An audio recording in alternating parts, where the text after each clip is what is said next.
saya Sania Ayustina, mahasiswa Prodi Pendidikan IPS semester 5 kelas A. Kali ini saya akan mempresentasikan hasil dari UTS mata kuliah Kependudukan dan Ketenagakerjaan. Sebelumnya saya ucapkan terima kasih kepada Ibu Sri Andar Ishari yang telah memberikan kesempatan kepada saya untuk mempresentasikan hasil dari UTS mata kuliah Kependudukan dan Ketenagakerjaan. Baik, soal nomor 1 yaitu pengertian ketenagakerjaan pasal 1 angka 30 nomor 13 tahun 2003 yaitu mengenai hak buruh, yaitu yang diterima dan dinyatakan dalam bentuk uang sebagai imbalan dari pengusaha atau pemberi kerja kepada pekerja atau buruh yang ditetapkan dan dibayarkan menurut suatu perjanjian kerja, kesepakatan, atau peraturan perundang-undangan termasuk tunjangan bagi pekerja atau buruh dan keluarganya atas suatu pekerjaan dan atau jasa yang telah akan dilakukan. Selanjutnya soal nomor 2, perjanjian kerja sesuai asas kebebasan berkontrak secara lisan ataupun tulisan menurut Undang-Undang Nomor 13 Tahun 2003. Dijelaskan poin per poin. Yang pertama mengenai sourcing, yang kedua perjanjian kerjasama atau biasa disingkat dengan PKB, yang ketiga mediasi, yang keempat arbitrase, dan yang selanjutnya pengadilan hubungan industri. Poin yang pertama yaitu sourcing, di mana artinya pemborongan pekerjaan adalah suatu perjanjian di mana pihak yang satu atau si pemborong mengikatkan diri untuk menyelenggarakan suatu pekerjaan tertentu bagi pihak yang lain, yaitu pihak yang memborongkan dengan menerima harga yang telah ditentukan. Yang poin selanjutnya yaitu perjanjian kerjasama atau PKB. Menurut Undang-Undang Nomor 13 Tahun 2003, PKB adalah perjanjian yang merupakan hasil perundingan antara serikat pekerja atau beberapa serikat pekerja yang tercatat dari instansi dengan perusahaan atau beberapa pengusaha atau perkumpulan pengusaha yang memuat syarat-syarat kerja, hak kewajiban kedua belah pihak.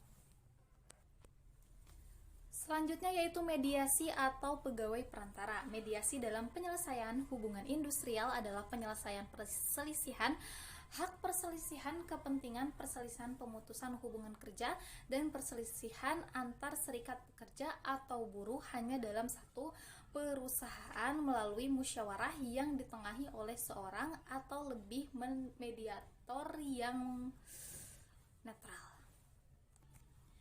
Selanjutnya yaitu ada arbitrase, di mana pengertian arbitrase tersendiri yaitu penyelesaian suatu perselisihan kepentingan dan perselisihan antar serikat pekerja atau buruh hanya dalam satu perusahaan, di luar pengadilan hubungan hanya industrial melalui kesepakatan tertulis dari pihak yang berselisih untuk menyerahkan penyelesaian perselisihan kepada arbitrase yang putusnya mengikat pada pihak yang bersifat final. Nah, baik teman-teman, kali ini saya akan menjawab soal nomor 3 yaitu 5 tahapan di mana diaturnya kesehatan dan keselamatan kerja bagi pekerja atau buruh.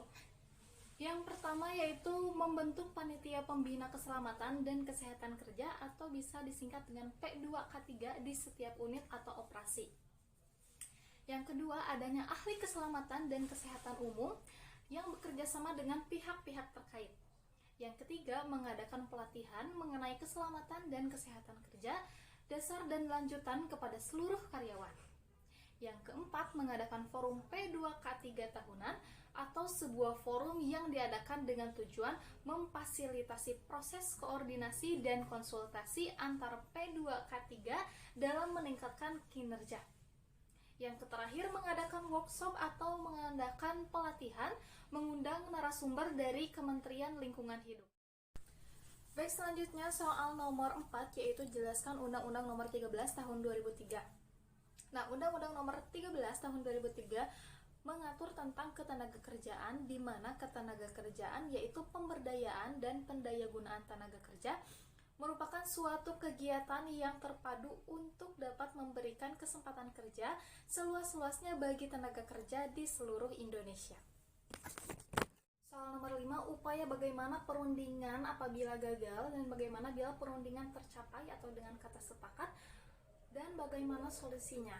Nah, untuk soal yang nomor 5 ini Jikalau perundingan itu sepakat, maka kedua belah pihak atau kedua perusahaan akan menyetujui tentang hukum yang berlaku atau aturan yang berlaku mengenai kerjasama kedua perusahaan tersebut.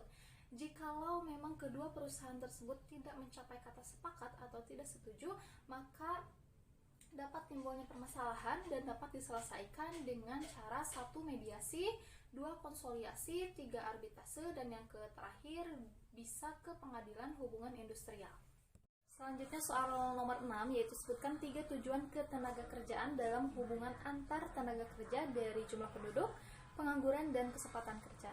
Baik, saya akan menjelaskan terlebih dahulu dari tujuan ketenagakerjaan, yaitu tujuan dari ketenagakerjaan 1. Memberdayakan dan mendayagunakan tenaga kerja secara optimal dan manusiawi.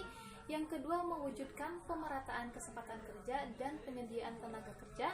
Yang ketiga, meningkatkan kesejahteraan kerja dan untuk kebutuhan keluarganya. Yang terakhir, memberikan perlindungan kepada tenaga kerja. Selanjutnya, hubungan dari ketenagakerjaan dan juga jumlah penduduk, yaitu semakin banyaknya jumlah penduduk, maka semakin banyak pula usia produktif yang akan siap untuk di dunia pekerjaan. Dan yang selanjutnya, hubungan dari ketenagakerjaan dan jumlah pengangguran, yaitu semakin banyaknya jumlah penduduk, tapi jikalau semakin sedikit jumlah lapangan pekerjaan, itu akan semakin meningkatnya jumlah pengangguran. Dan selanjutnya yaitu hubungan dari ketenagakerjaan dan kesempatan kerja, yaitu semakin banyaknya jumlah penduduk dan semakin banyaknya juga jumlah lapangan pekerjaan, maka akan mewujudkan suatu kesempatan kerja yang sangat luas. Berikut merupakan contoh data statistik ketenagakerjaan yang ada di Indonesia. Saya mengambil data statistik yang ada di Jakarta, di mana di sana yang warna biru bekerja dan yang warna orange pengangguran. Baik, selanjutnya di sini saya akan menjelaskan mengenai pengertian devisa dan sumber dari devisa negara tersebut. Adapun pengertian devisa yaitu merupakan salah satu cadangan dana yang penting bagi suatu negara. Penggunaannya ada bermacam-macam sehingga membuat negara wajib mengelola devisa tersebut dengan baik agar tetap stabil.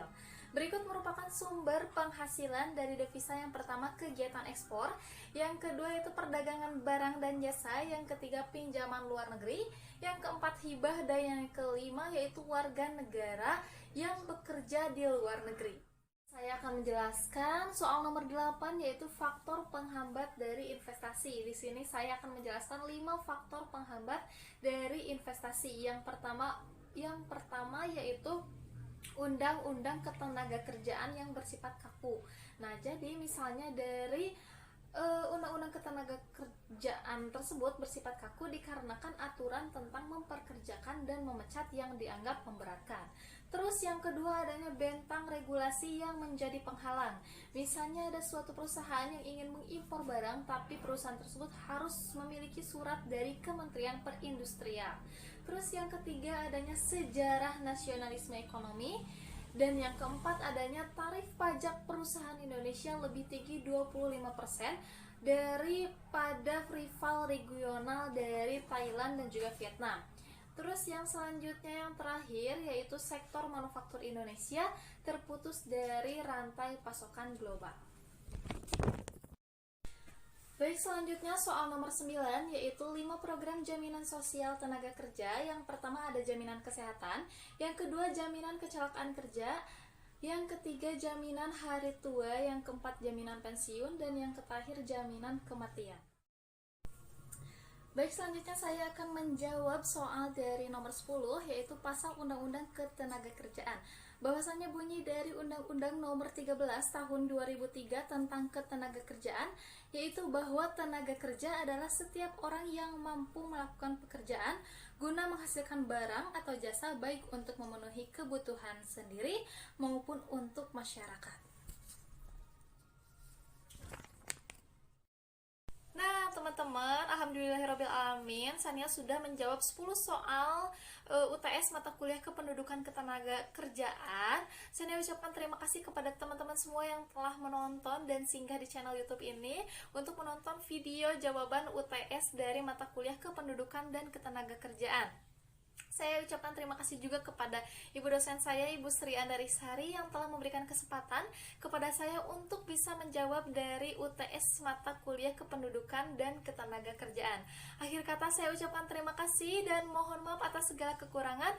Wabillahi taufiq wal hidayah. Wassalamualaikum warahmatullahi wabarakatuh.